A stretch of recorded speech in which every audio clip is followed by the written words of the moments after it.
Hello student, welcome to my YouTube channel study time with Ravi.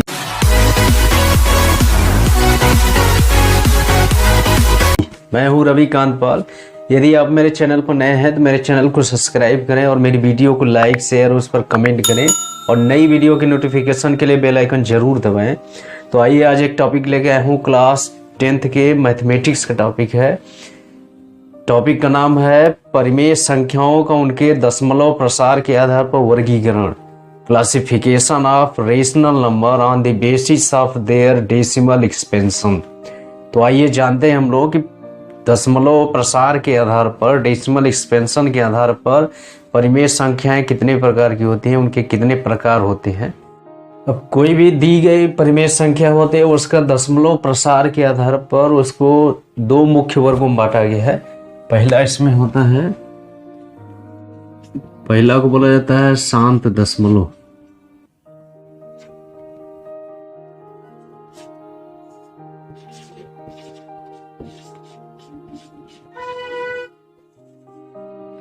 English में इसको बोलते हैं टर्मिनेटिंग डेसिमल बोलते हैं।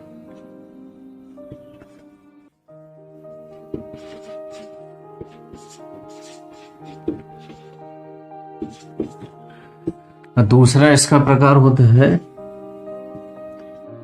अशांत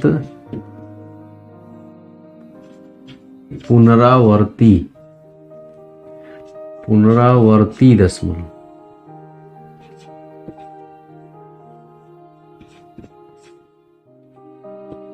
इसको इंग्लिश में बोलते हैं नॉन टर्मिनेटिंग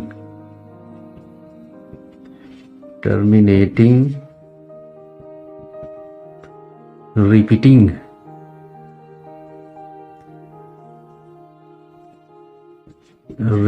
डेसिमल।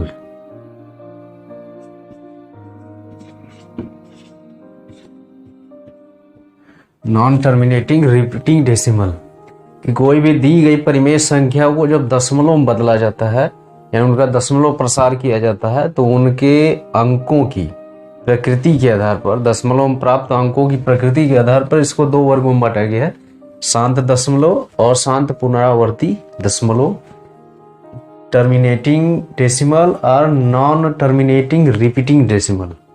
अब इसमें होता क्या है कि शांत दशमलव क्या होता है कि जो परिमेय संख्या होती है p/q के रूप में होता है। जब परिमेय संख्या p/q के रूप में हो, जहां p तथा q का कोई सार्वभाजक न हो, सार्वभाजक नहीं हो, तथा जो q होना चाहिए वह 2 के पावर m गुणे 5 के पावर n, यानी उसका गुणनखंड 2 और 5 के रूप में होना चाहिए। यहाँ पर m और n का मान होता है 0, 1, 2, 3 डैश इस तरह से हो सकता है। अब इसमें जो q है इसका हर है, परिमेय संख्या का जो हर होता है वह 2 और 5 के गुणनखंड के रूप में हो सकता है। तब उसको बोलेंगे, उसका जब दशमलव बदला जाता है तो वो शांत दशमलव के रूप में आता है। जैसे यहाँ उदाहरण इसमें ले सकते हैं हम लोग, जैसे 1/2 ले लिए, 3/4, 7/8, 99/200। अब ये ऐसी परिमेय संख्या है जिसमें p का मान है, q का मान है नीचे 2, 4, 8, 200। अब इसमें बताया कि p तथा q का कोई सार्वभाजक नहीं है, अर्थात कहने का मतलब है कि p और q का कोई भी उभयनिष्ठ गुणनखंड नहीं है, अर्थात यह ऐसी कोई पूर्णांक नहीं है जो p और q को और सरलतम अनुपात में विभाजित कर दे। बस ये p/q अपने सरलतम रूप में होता ही है, अर्थात उसमें कोई भी सर्वभाजक या सर्वगुणनखंड या उभयनिष्ठ गुणनखंड नहीं होता है, या सह उभयनिष्ठ गुणनखंड नहीं होता है। तो यहाँ से ले सकते हैं, यहाँ से देखा जाए कि इसका जो हर है q है, ये जो 2 है 2 के पावर 1 के घात में है, और इसमें 5 नहीं है तो 5 के पावर 0 ले सकते हैं। और ये 2 है, 4 है तो 2 के पावर 2, 5 के पावर 0। या 8 है तो 2 के पावर 3, 5 के पावर 0 लिख सकते हैं इसको। और यहाँ 2 सब है तो इसको लिख सकते हैं 2 के पावर 3 और 5 के पावर 2 लिख सकते हैं। यानी इनके गुणनखंड लिखेंगे तो उसमें 2 और 5 सम्मिलित है। इन तीनों में देखेंगे 5 सम्मिलित नहीं है, 5 के पावर 0 है ना, 5 की घाते 0 है। तो इसमें क्या होगा कि बस केवल 2 सम्मिलित है। तो यहां से यम का मान तो 1 होगा लेकिन यन का मान 0 होगा। इसी तरह से इसमें 2 यम के पावर 2 होगा और यन के पावर 0 होगा। इसी तरह से इसमें होगा, अर्थात इनका जो Q होता है, Q को इस तरह से प्रदर्शित कर सकते हैं 2 और 5 के गुणनखंड के रूप में। तो इस तरह से इसको कहेंगे शांत दशमलव। अब यदि इनके दशमलव के मान को भी देखा जाए, जैसे 1/2 है तो इसका दशमलव का मान आएगा 0.5 आएगा। ये 3/4 है, इसके दशमलव का मान आएगा 0.75 आएगा। ये है 7/8 है, इसके दशमलव का मान है 0 आएगा 8 बार जाएगा, 8 8 64 हो जाएगा, 64 में 6 बढ़ेगा, फिर 8 7 56 हो जाएगा, 4 हो जाएगा, 8 5 40 है, यानी 0.875 आ जाएगा। इसको हल करेंगे 99/200 को 0.495 आ जाएगा। यानी इसमें देखेंगे दशमलव के बाद जो अंक है वो निश्चित है, 5 एक ही बार आया है, यानी इसमें 7 5 आया है, इसमें 8 7 5 आया है, 4 9 5 इसमें आया है। अर्थात दशमलव के बाद एक निश्चित अंक तक ये दशमलव समाप्त हो जाता है, इसीलिए इसको शांत दशमलव कहा जाता है, टर्मिनेटिंग डेसिमल कहा जाता है। कि एक निश्चित अंकों तक, इसमें 2 अंक है, इसमें 3 अंक है, 3 अंक है, यानी 3 4 अंकों तक दशमलव समाप्त हो जाता है, तो उसी को शांत दशमलव कहा जाता है।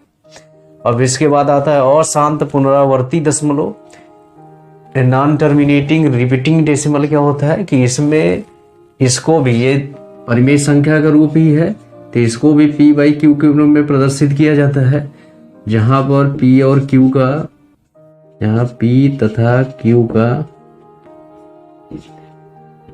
कोई सार्वभाजक नहीं है या उभयनिष्ठ गुणनखंड नहीं है, तथा जो Q होता है वह 2 और 5 के गुणनखंड के रूप में नहीं होता है, जहां यम और यन वही मान होगा 0 1 2 इस तरह से 3 4 आगे तक बढ़ता जाएगा, पूर्णांक रहेगा, ऋणोत्तर पूर्णांक जिसको बोला जाता है। अब ये Q का मान 2 और 5 के गुणनखंड के रूप में नहीं होगा, तब वैसे परिमेय संख्याओं को बोलेंगे अशांत पुनरावर्ती दशमलव। जैसे इसमें उदाहरण लिया जाए, जैसे 1/3 ले सकते हैं, 2/7 ले सकते हैं, 2/9 ले सकते हैं, 4/11 ले सकते हैं, इस तरह से तमाम उदाहरण ले सकते हैं।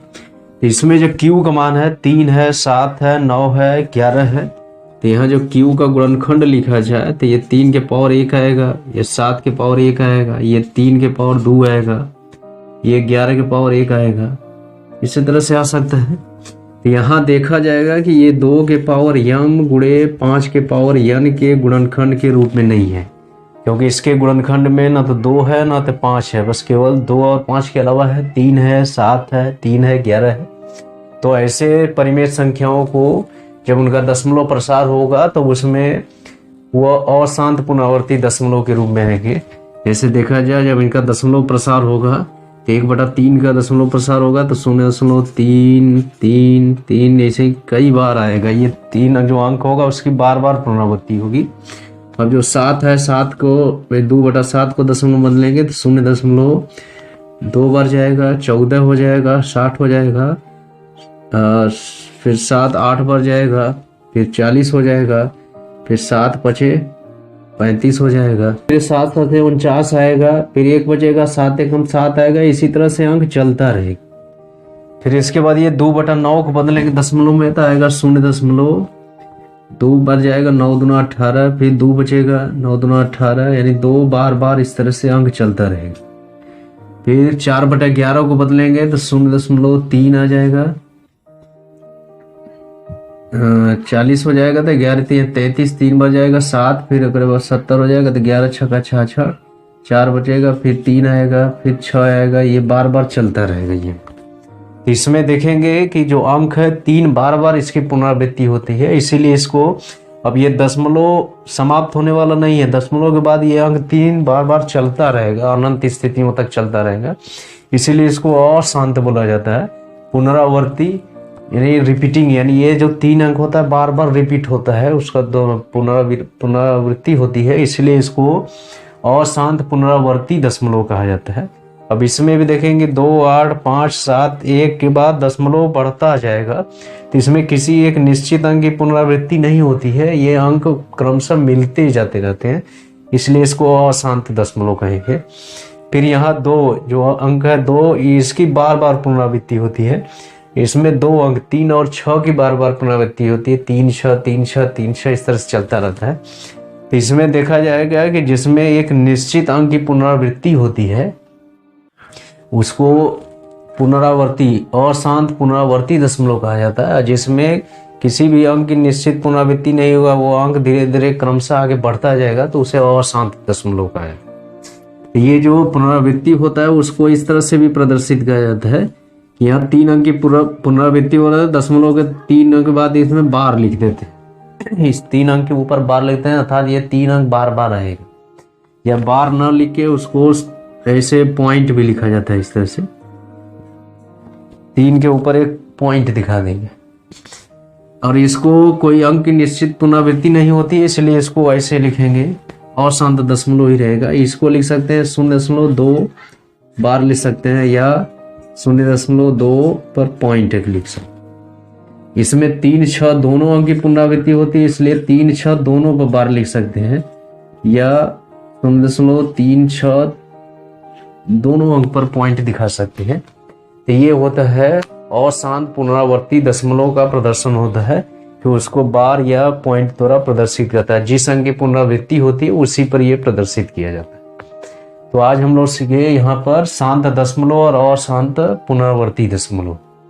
तो यहाँ से स्पष्ट हो गया कि शांत दशमलव किसे कहेंगे और अशांत पुनरावर्ती दशमलव किसे कहेंगे। तो ये रहा परिमेय संख्याओं का वर्गीकरण। इसके बाद हम लोग जानेंगे किसी भी अशांत पुनरावर्ती दशमलव को परिमेय संख्याओं के रूप में प्रदर्शित करना या भिन्न के रूप में प्रदर्शित करना। तो आइए इसके बारे में फिर जानते हैं कि किसी भी अशांत पुनरावर्ती दशमलव को हम लोग किसी परिमेय संख्या में कैसे प्रदर्शित करेंगे, तो उसके बारे में जानेंगे। तो इसमें सीखेंगे हम लोग किसी भी अशांत पुनरावर्ती दशमलव को परिमेय संख्या के रूप में कैसे प्रदर्शित किया जाता है, तो उसको उदाहरण द्वारा स्पष्ट करेंगे। तो पहला उदाहरण इसमें ले लिया जाए, ये 0.3 बार कर दें, ये अशांत पुनरावर्ती दशमलव है, इसको परिमेय संख्या यानी P/Q के रूप में कैसे प्रदर्शित करेंगे। इसको प्रदर्शित करने के लिए मान लिया जाता है कि माना x बराबर 0.3 बार, या इसको लिख सकते हैं x बराबर 0.33333, ये इसकी पुनरावृत्ति बार बार कर सकते हैं। तो इसमें क्या करें, इसको समीकरण 1 मान लेंगे। अब इसमें दशमलव के इधर कुछ अंक लाएंगे, तो यहाँ दशमलव के इधर कोई अंक नहीं, 0 है, तो इसमें से कोई एक अंक लाएंगे, मान लीजिए 3 लाएंगे, तो 10 का गुणा करना पड़ेगा, फिर 3 3 बार बार पुनरावृत्ति होगी। तो यहाँ से लिख सकते हैं दोनों पक्षों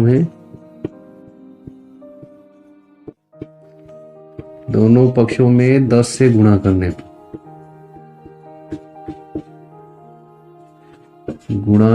पर हो जाएगा, यहाँ पर 10x बराबर हो जाएगा ये 3.333, इस तरह से होगा, ये समीकरण 2 हो जाएगा। अब यहाँ समीकरण 2 में से 3 को घटा देंगे, समीकरण 2 -1 से 2 में से 1 घटाएं, 10x इधर x है, घटेगा 9x आ जाएगा। और अब इधर 3.3333 है, ये 0.33 घटेगा, तो केवल 3 बच जाएगा। यहाँ से लिख लेंगे x बराबर हो जाएगा 3/9 हो जाएगा, या इसको सरल कर लेंगे x बराबर हो जाएगा 1/3 हो जाएगा। तो ये परिमेय संख्या जो x माने हैं इसको वही आ गया परिमेय संख्या के रूप में p/q के रूप में, यानी 1/3 इसका मान है। अब इसको फिर दशमलव बदल के इसको चेक कर सकते हैं कि ये 0.33 आएगा कि नहीं। इसमें यही तरीका है कि जब भी इसको लिखा जाता है तो दशमलव के बाद एक पूर्णांक रखा जाता है तो रखने के लिए इसमें 10 का गुणा करते हैं, तब ये बार बार और इसको घटाते कब है कि जब दशमलव के बाद समान अंक ये आ जाए, दोहराने वाला रिपीटिंग टर्म्स आ जाए, तब जाके इसको घटाया जाता है कि घटाने के बाद ये इधर दशमलव के बाद अंक समाप्त हो जाएगा, सीधे पूर्णांक आ जाएगा, 3 आ जाएगा। तो ये रहा। अब इसके बाद दूसरा उदाहरण इसमें देखेंगे हम लोग 0.23, इसको बदलना है परिमेय संख्या के रूप में। तो इसको कैसे करेंगे, इसको भी मान लेंगे, माना x बराबर इतना मान लेंगे 0.23 बार, या इसको लिख सकते हैं हम लोग x बराबर 0.233333। ये 3 अंक जो है यही इसी की पुनरावृत्ति हो रहा है, इस पर बार लगा है, 2 फिक्स रहेगा, 2 को इस तरह से लिख देंगे। अब इसमें क्या करेंगे कि दशमलव को यहाँ पर लाएंगे, 2 की इधर लाएंगे, तो 2 के बाद ये दशमलव अंक 3 बार बार पुनरावृत्ति होगा, तो घटाने में सही पड़ेगा। तो यहाँ से लिख सकते हैं, इसको समीकरण 1 बना दिए, यहाँ लिख देंगे दोनों पक्षों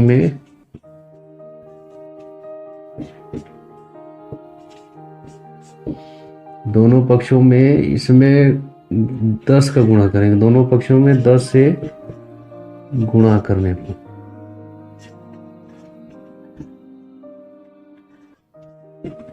तो हो जाएगा 10x बराबर हो जाएगा 2.333 आ जाएगा, ये समीकरण 2 हो जाएगा।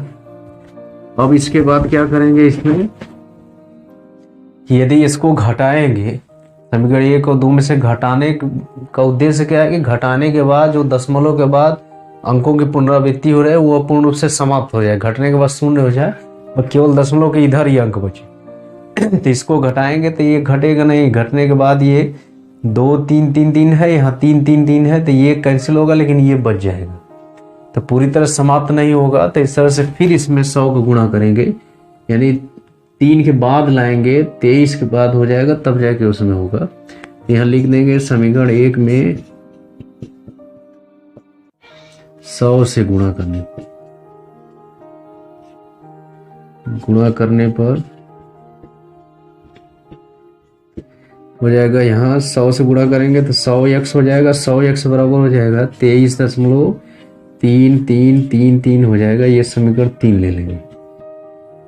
अब यदि समीकरण 3 में से 2 को घटाएंगे तब रिपीटिंग टर्म्स जो है 3 3 है वो कैंसिल हो जाएगा, माइनस हो जाएगा, ये निकल जाएगा, समाप्त हो जाएगा। तब यहाँ लिखेंगे समीकरण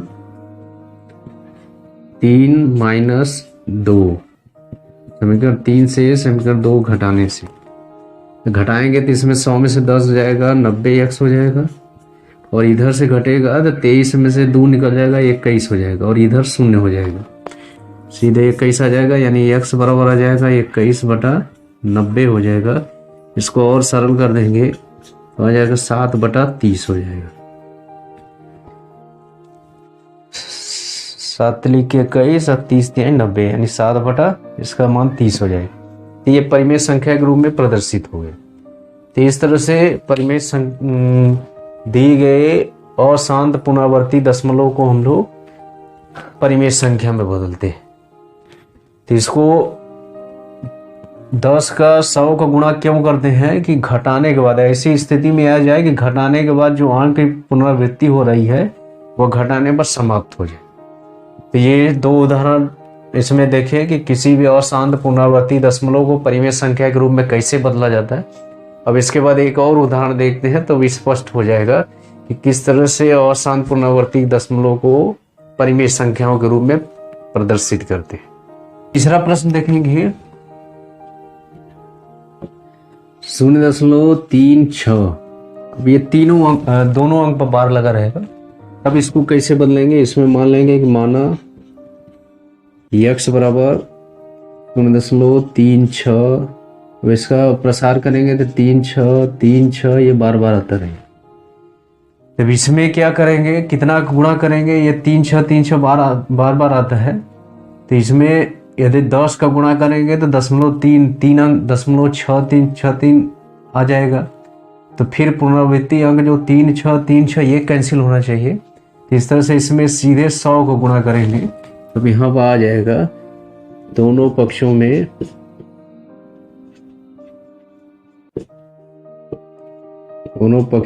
100 से गुणा करने पर।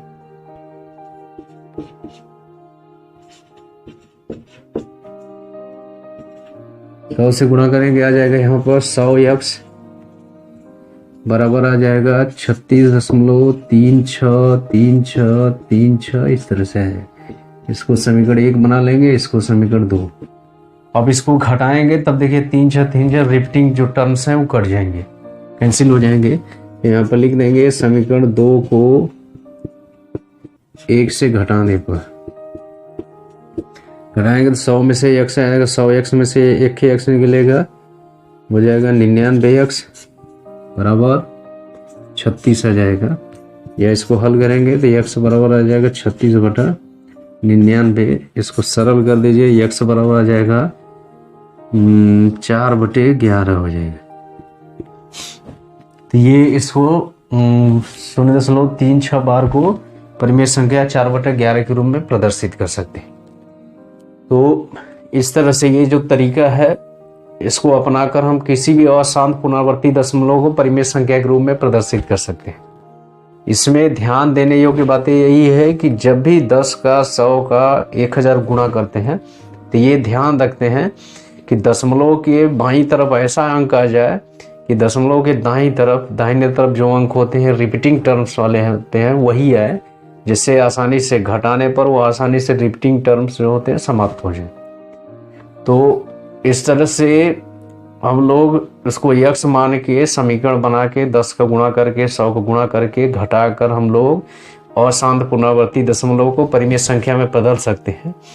तो इस तरह से अभ्यासों के द्वारा देखेंगे तो एक कुछ महत्वपूर्ण सूत्र प्राप्त होंगे जिनके द्वारा हम लोग आसानी से कोई भी अशांत पुनरावर्ती दशमलव को सीधे परिमेय संख्या में बदल सकते हैं। इतनी क्रियाएं नहीं करनी पड़ेगी, सीधे उसको बना सकते हैं, जिसके द्वारा हम लोग बहुविकल्पी प्रश्नों के जवाब आसानी से दे सकते हैं, बहुत ही जल्दी दे सकते हैं। तो आइए उन महत्वपूर्ण प्रश्न फार्मूलों के बारे में जानते हैं, सूत्रों के बारे में जानते हैं।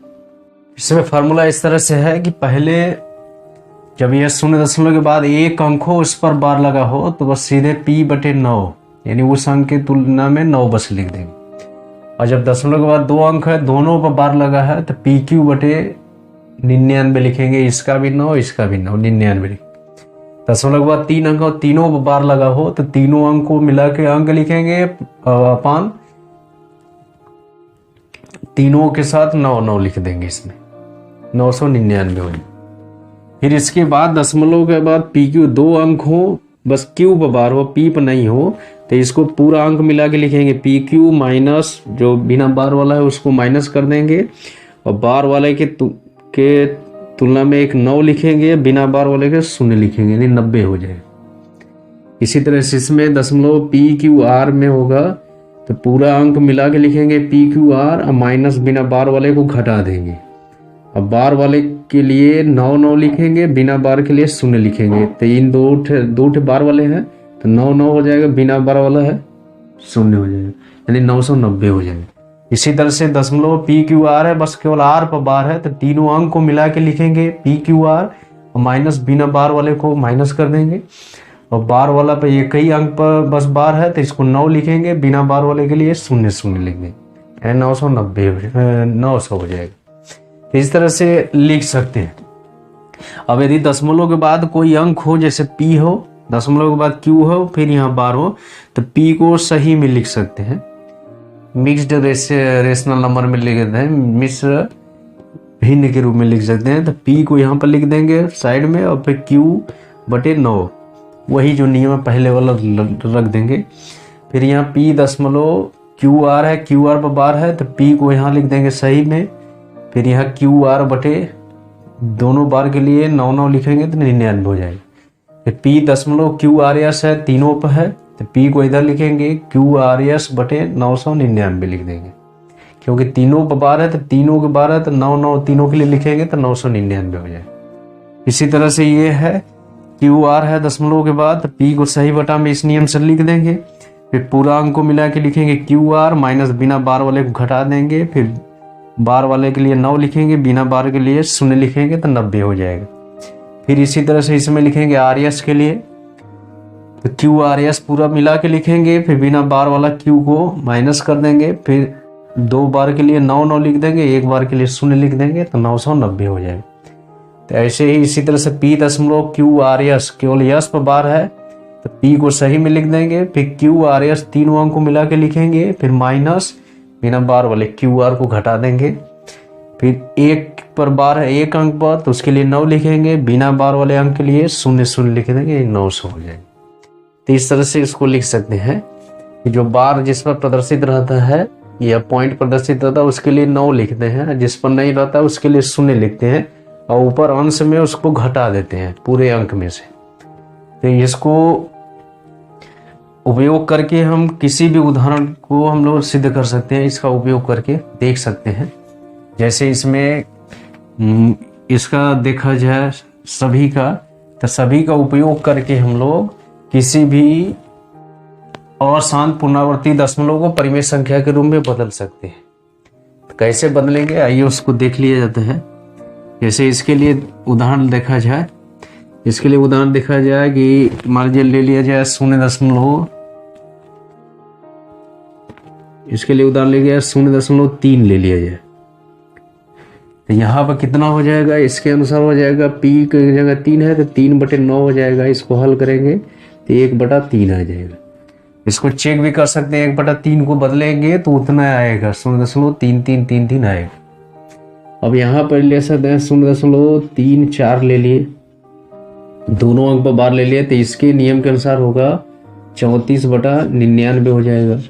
इसको हल करेंगे 34/99 को, तो ये किसी से कैंसिल नहीं होगा, डिवाइड नहीं होगा, तो इसको छोड़ देंगे 34/99, इसको चेंज करेंगे तो उतना ही आएगा।